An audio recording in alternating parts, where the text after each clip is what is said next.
Coming up on Chopper's Political Podcast. Have you given up on ever leading the party again? I'm Come on, I'm you not and me gonna put talking. myself- No one's listening to this. No one's listening, are they?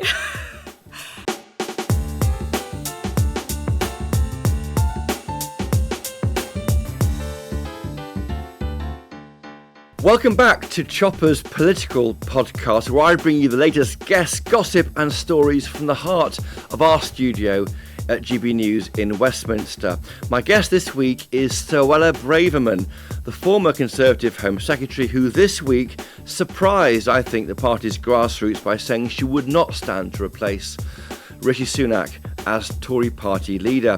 For me, it's a bit of a closing of a circle, as Mrs. Braverman was my guest on an earlier iteration of this podcast, Chopper's Politics, back in October 2022, when she said at the time, maybe accurately, there was a plot to bring down Liz Truss. Well, Ms. Truss had gone within weeks, but Ms. Braverman stayed on. She also said then that she dreamt of flights taking off for Rwanda with illegally arrived migrants on board, and that caused some headlines at the time. So a lot's happened in the past 2 years or so for Suella Braverman. Welcome to Chopper's Political Podcast. Hello, Chopper. It's great to have you here. How did you feel when you announced this week you weren't going to stand to be Tory party leader? I guess, in one word, sorry. You know, I did have a lot of support from members of the party. You had 10 members, MPs, to back you? 10 MPs who had, prepared to sign my nomination form to get on the ballot.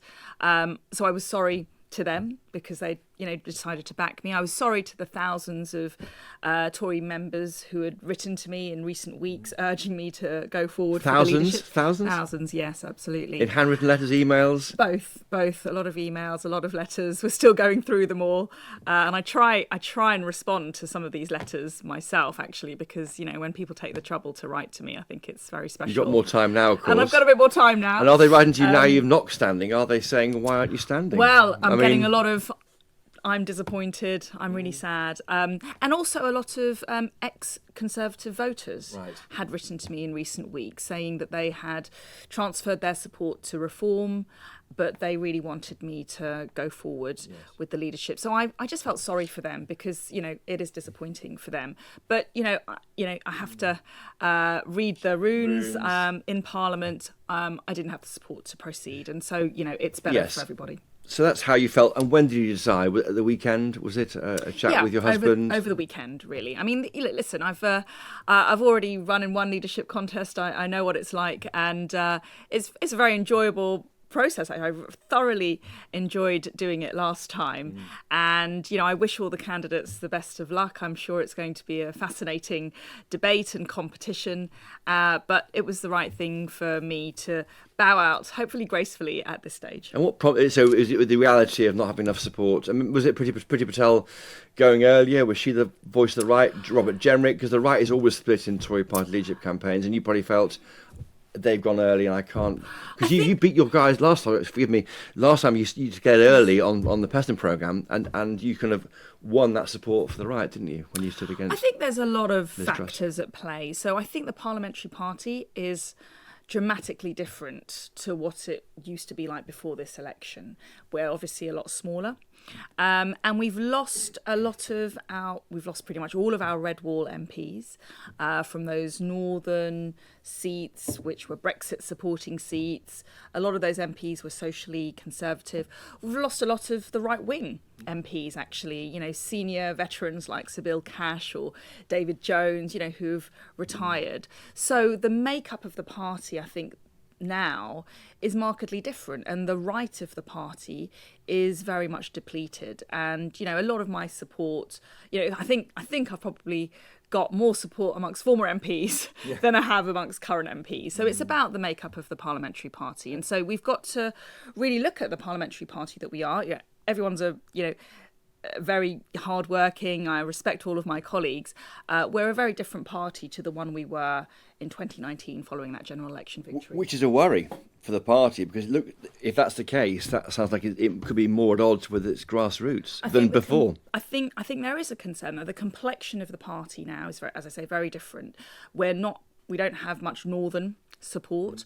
We're much more concentrated in the south, in the home counties, in the blue wall, as we've described it in the past. So I think that all of the candidates represent southern seats. Actually, we've got Robert Jenrick, he's in Midlands, but we haven't got anybody from the north. Is he the most northern Tory MP, Robert Jenrick? I think he is in the leadership candidate. I mean, Newark, of course, Rishi Sunak did represent a northern constituency up in Yorkshire. Still does. And still does.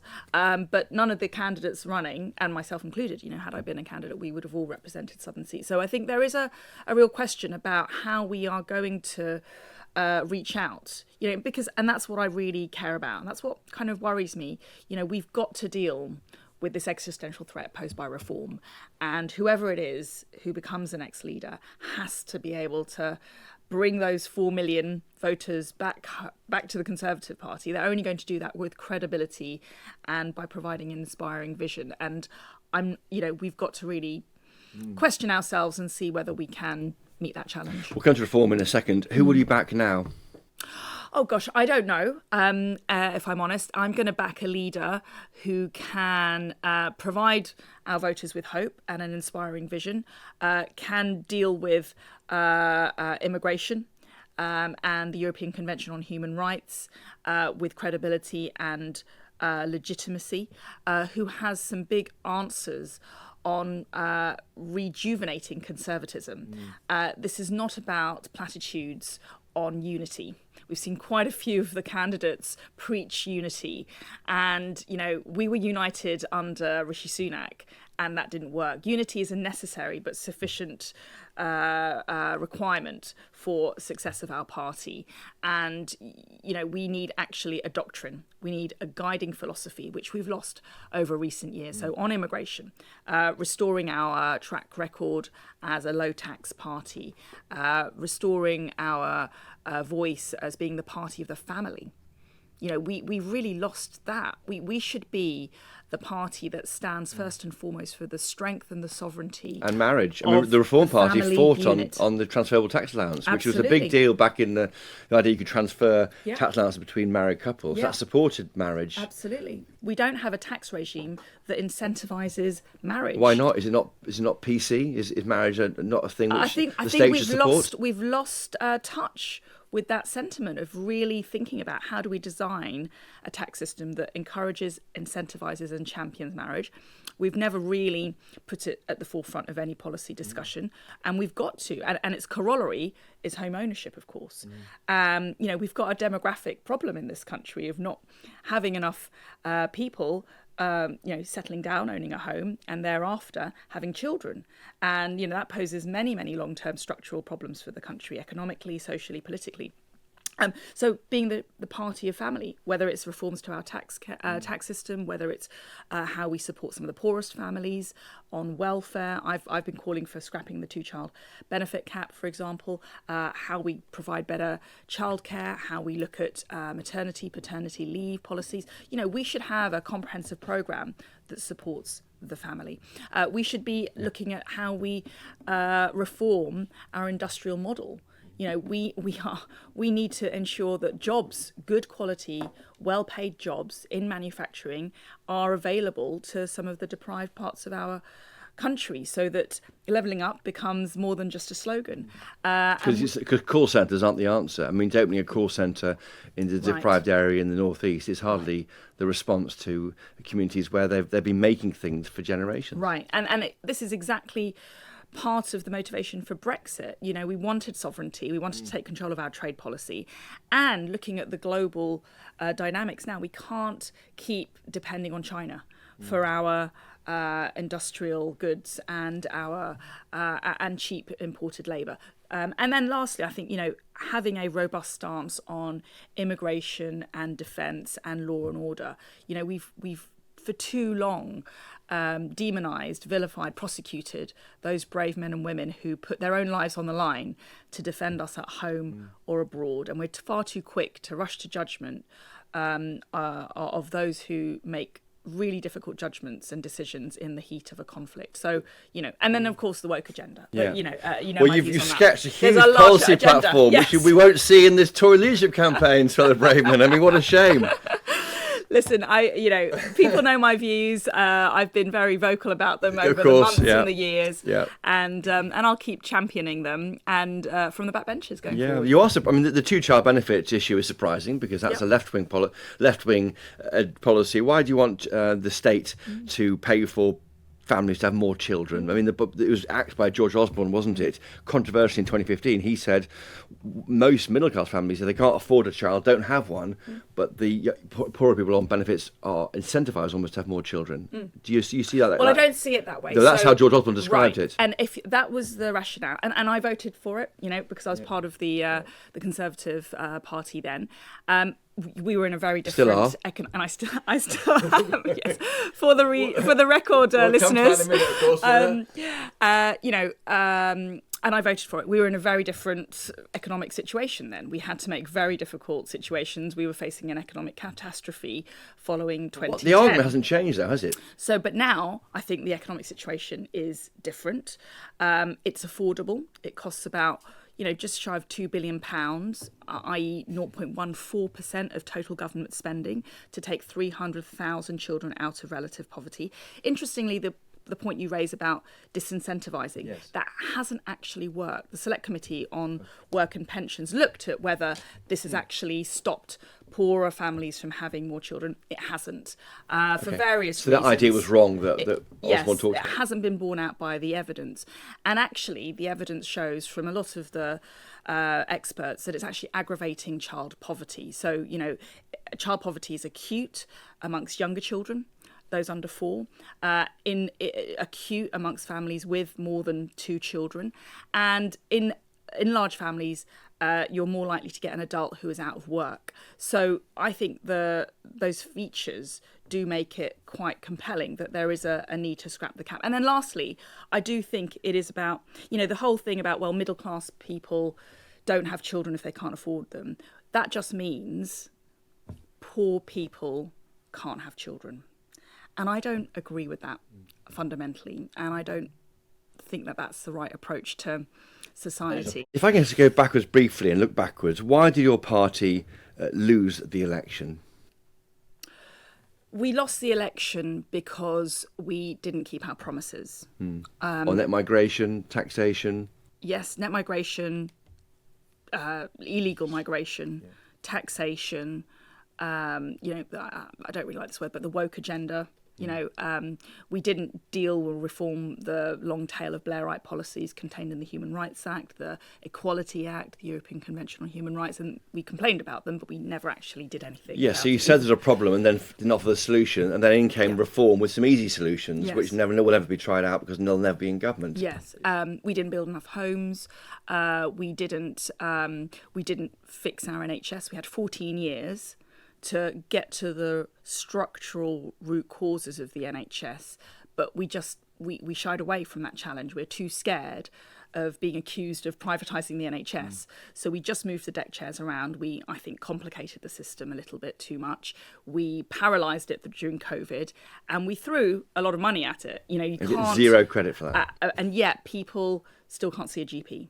So despite the record levels of funding for the NHS year after year after year, that's not something you can accuse the Conservative government of failing on. We didn't overhaul or reform the actual system and the way care is provided. And on COVID, we overreacted. Very easy to say with hindsight, and I was part of the cabinet, so I don't cast Were you blame fighting to those lockdowns? Were you in cabinet? Listen, there was I was concerned about the very draconian measures that were taken, but I'm not going to blame Boris Johnson or anyone in the cabinet. It was an unprecedented crisis. It's very easy now, 3 years on, to say we should have done this, should have done that. Yeah.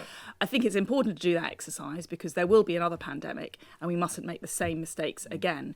I think we overreached, we overspent, and we overcompensated. You socialise the economy, and now everyone quite likes that, don't they? Yeah. And somehow you've got to, I think they've got to wean people off that support. We've got to wean people off. Welfare is a great example of where, we've just not been able to get millions of people back into the workplace following COVID. 2.8 million people are now on long-term sick. That's the highest number we've ever had. And that all that spike arose after COVID.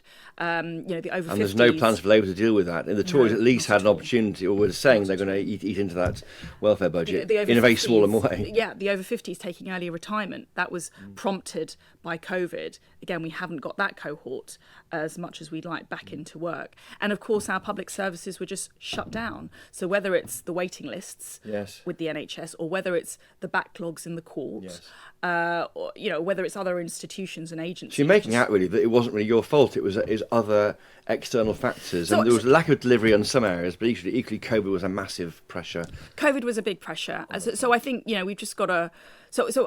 Your question was, why did we lose? We lost fundamentally because people didn't trust us anymore on the big issues like immigration and taxation, and we've got to be very honest about that. But I think there's a further reason. Our failure opened the door for another right-wing party to arise in the form of reform. With easy solutions, one in, one out on net migration. Yes. I mean, you'd have looked at it as Home Secretary and thought, how on earth does that even work for a big economy? Yes, but I mean, we weren't even Trying. We weren't even trying No, on illegal migration. I mean, my battles have been well chronicled inside government, and then outside government, we tried to campaign for cutting immigration. But we didn't even at the time of the election commit to a number. I know the most we could muster was a cap on immigration, but that felt half-hearted because, by that point we'd lost credibility. So we tried to campaign as right-wingers, but we had governed as, socialists really on taxation and immigration. People didn't believe it, and that's why they gave us a good drubbing. Lost its way on what it believes in, going back to what we said at the beginning. Yeah. Was Rishi Sunak up to being Prime Minister? Listen, I think Rishi Sunak had a really difficult inheritance, and I think that he, again, MPs united to install Rishi Sunak.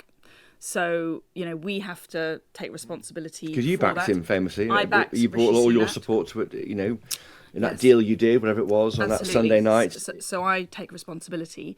Rishi Sunak, his agenda was delivered pretty much without hiccup. Everything that Rishi Sunak wanted, he got. So, whether it was his smoking ban, whether it was the Windsor never framework. got that, though. He got it through Parliament. The first stage of Parliament. Yes, but it wasn't passed into law. No, exactly. But he got the key vote was passed. It wasn't obstructed by Tory rebellion or critics. The Windsor framework was passed. All of his budgets were passed through, even though they didn't really promise meaningful tax cuts. There was pedicabs. I think I voted more on pedicabs than on any meaningful. That was a reform private of the member's NHS. bill, wasn't it? From memory, that was a private member's bill. It was something that seemed to dominate parliamentary time. Licensing pedicabs, I think. Yeah, I think that's what it was. So everything on Rishi Sunak's agenda was delivered without dissent, without rebellion. The Rwanda law that Rishi Sunak passed, I had profound problems with it because I didn't think it was going to work.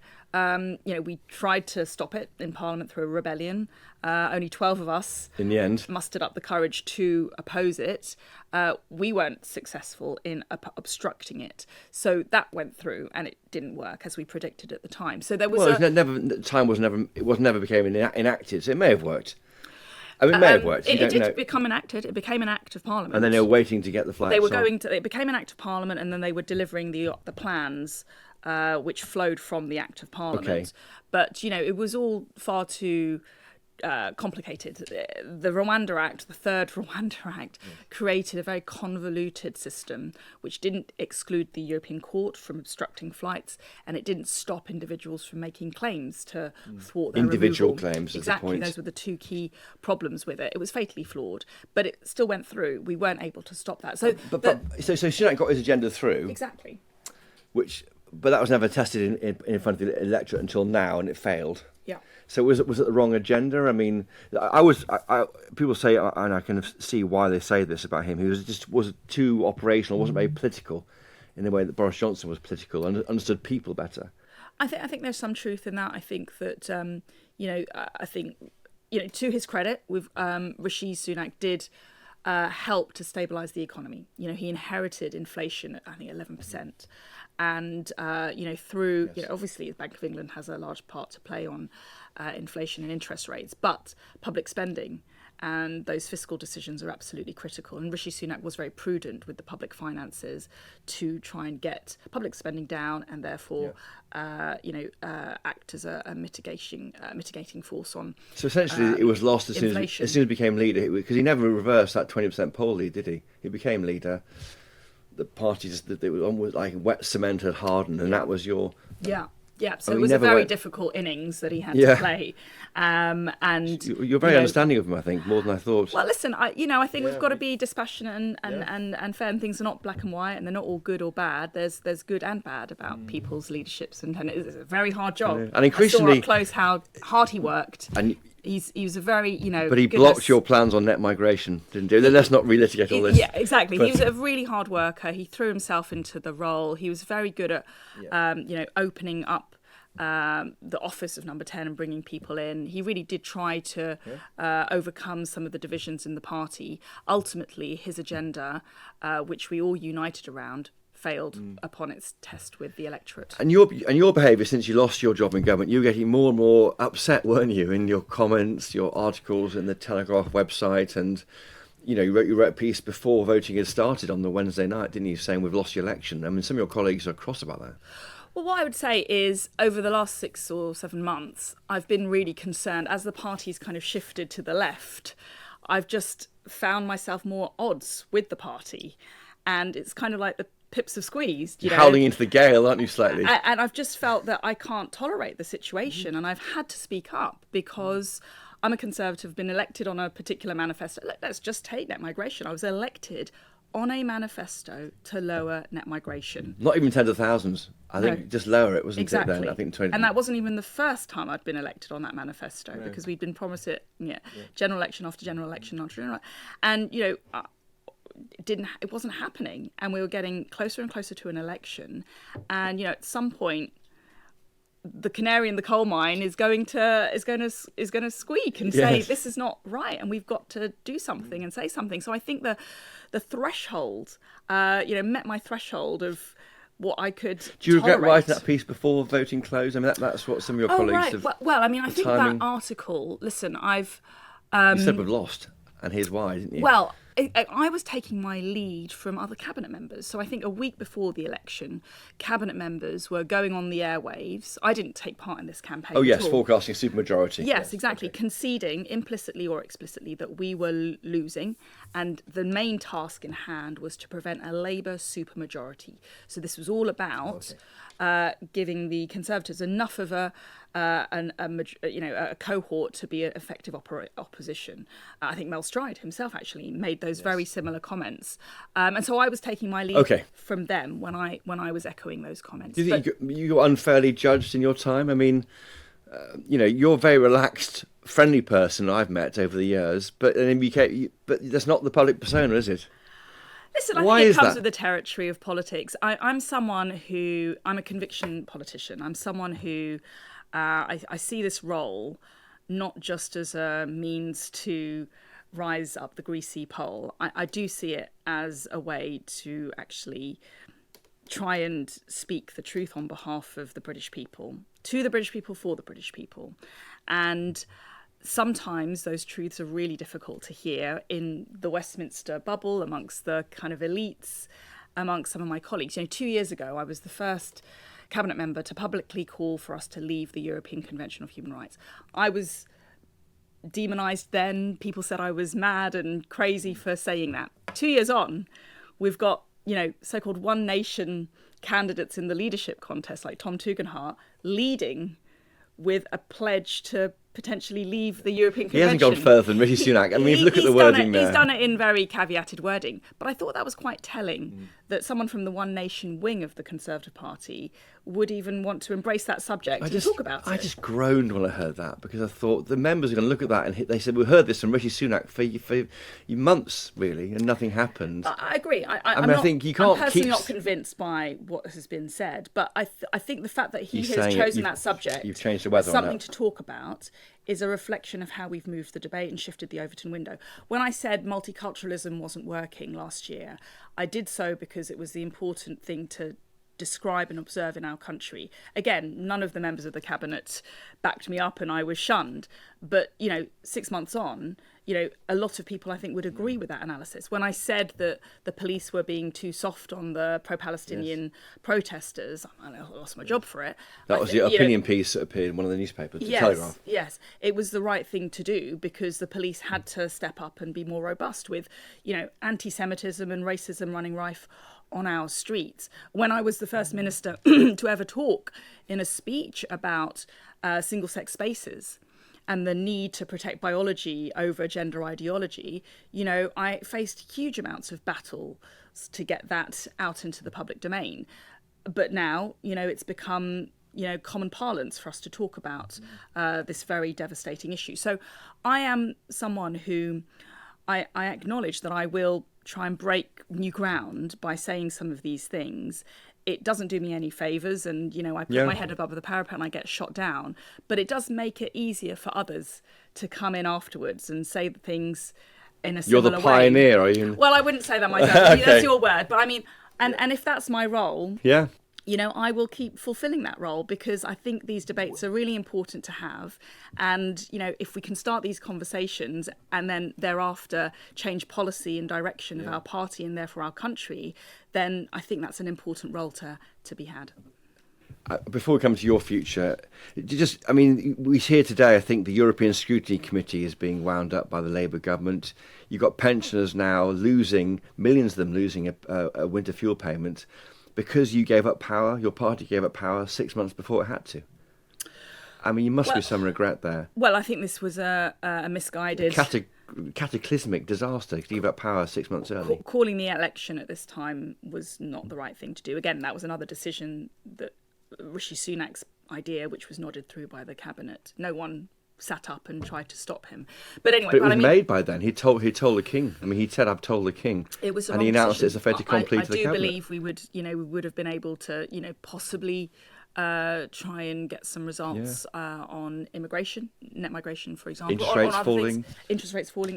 Anyway, but I mean, on the European Scrutiny Committee, that is actually devastating. And this is the other thing: Brexit is going to be undone by the Labour Party, mark my words. Whether it's explicitly or implicitly, they will start undoing the hard work of many decades, even before I was an MP, by veterans, Eurosceptic veterans who fought very hard over the years to secure our departure. You're looking emotional there. You're looking emotional. I do feel very, very heartbroken by that prospect. We were just emerging from the battles of Brexit. Again, talk about being demonised, just as an aside.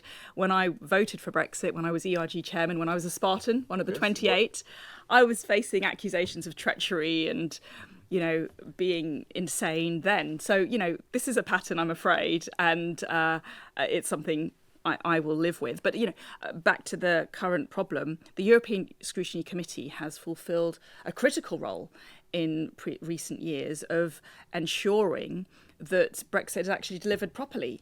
And, they're just scrapping that. Just at the moment when the Labour government's about to try and do deals to get closer to the European Union, just at that moment when you might need some scrutiny. It's not a coincidence.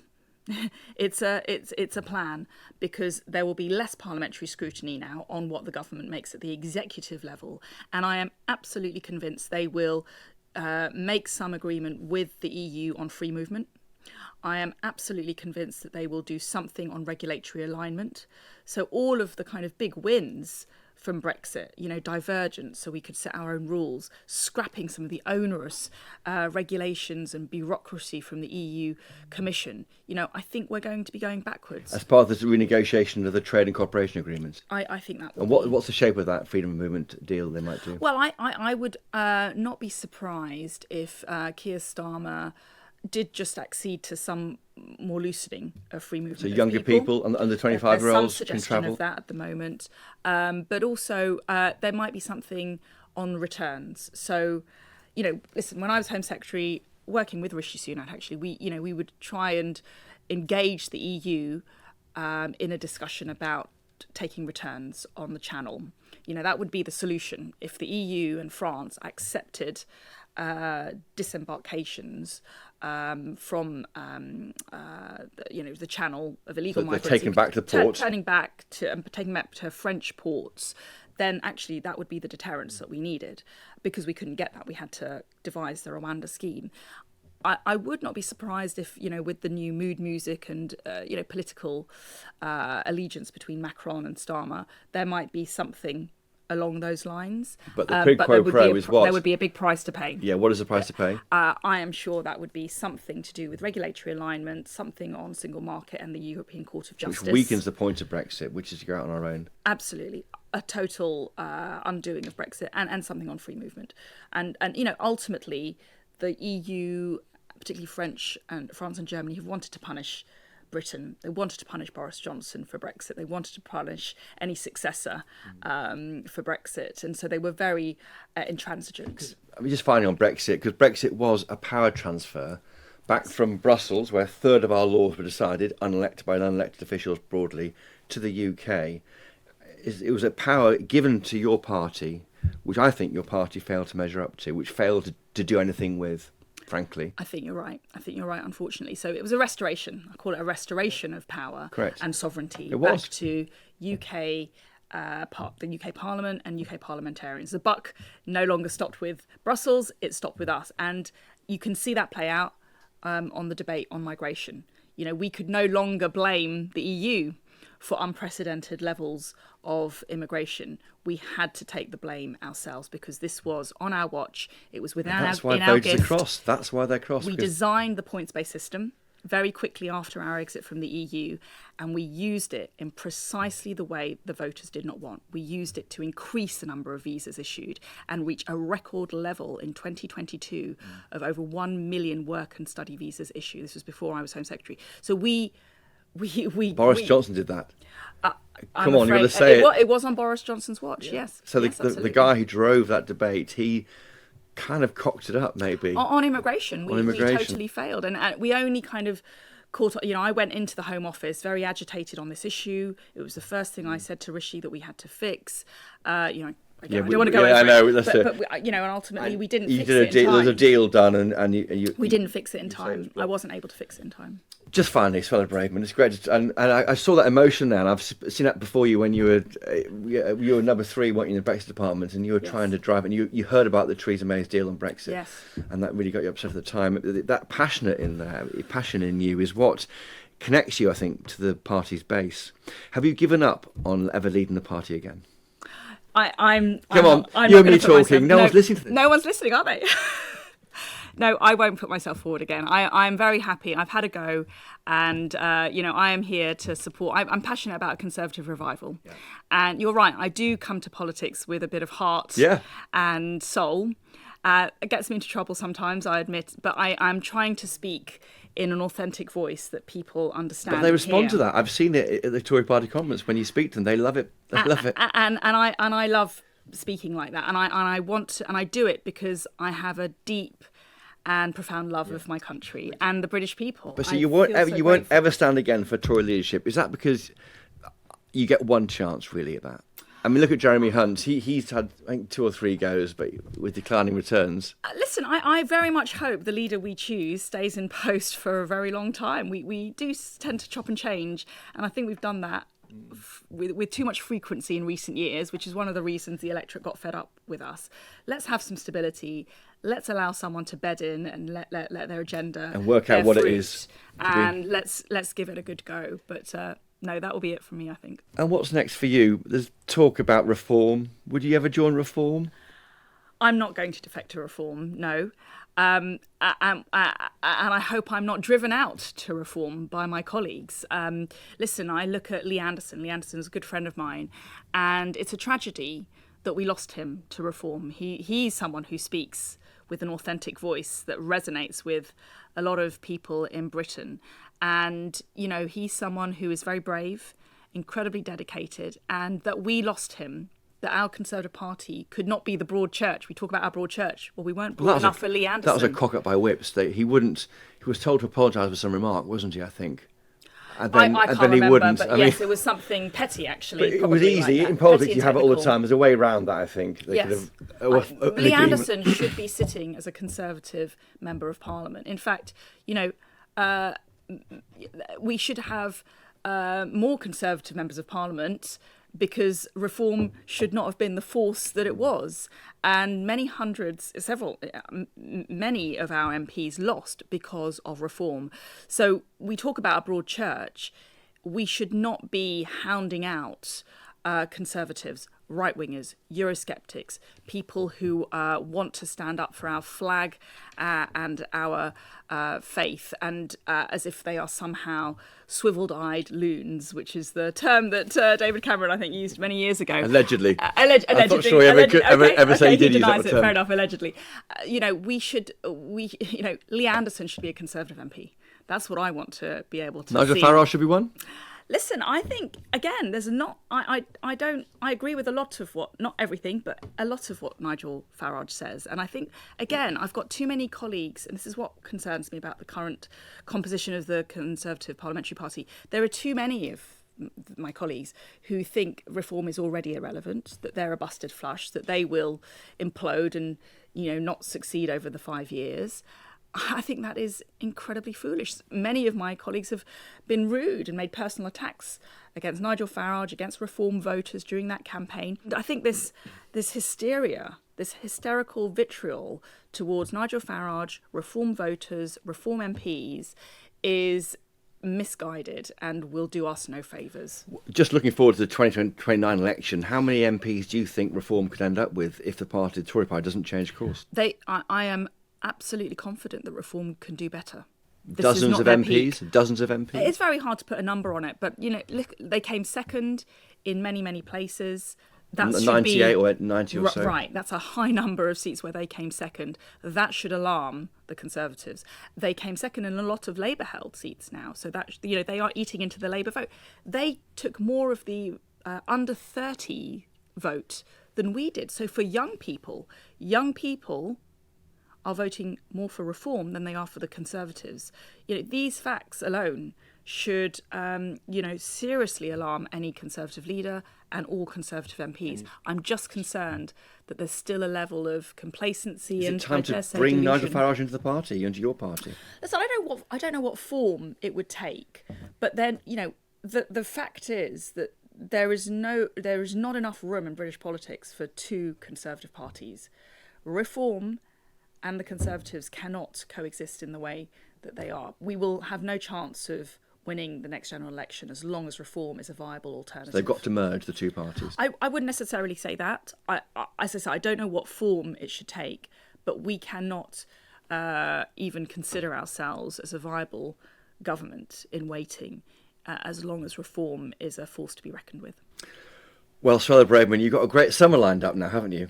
I have. Got a family summer. Exactly. And I think it's going to lift the weight off your shoulders, I'm maybe. very excited about spending time with my children this summer. Absolutely. That's the most important thing in life. Thank you for joining me today on Chopper's Political Podcast. You've been great and you've been very open, and that's what I think people respond to amongst GB News viewers, listeners, and I think the Tory party at large. I tweet at Christopher Hope on X. Please tweet me, email me, chopper@gbnews.uk. Tell me what you think about Suella Braverman.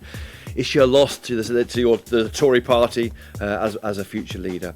If you enjoyed this podcast, please do tell your friends. And if you really enjoyed it like Suella has, please do leave a 5-star rating and a review on Apple Podcasts and Spotify. It helps other people to find it. So thank you to the brilliant team of GB News colleagues behind the podcast, Mick Booker, Jeff Marsh, Rebecca Nunes and George McMillan. But most importantly of all, again, thank you to you for listening. If you want more Chopper in your life, and frankly, who doesn't, do catch me during the week on GB News and at midday on Wednesdays when Parliament is sitting for PMQs Live. Keep up to date with our best political reporting on our website, gbnews.com. But until the next time, cheerio!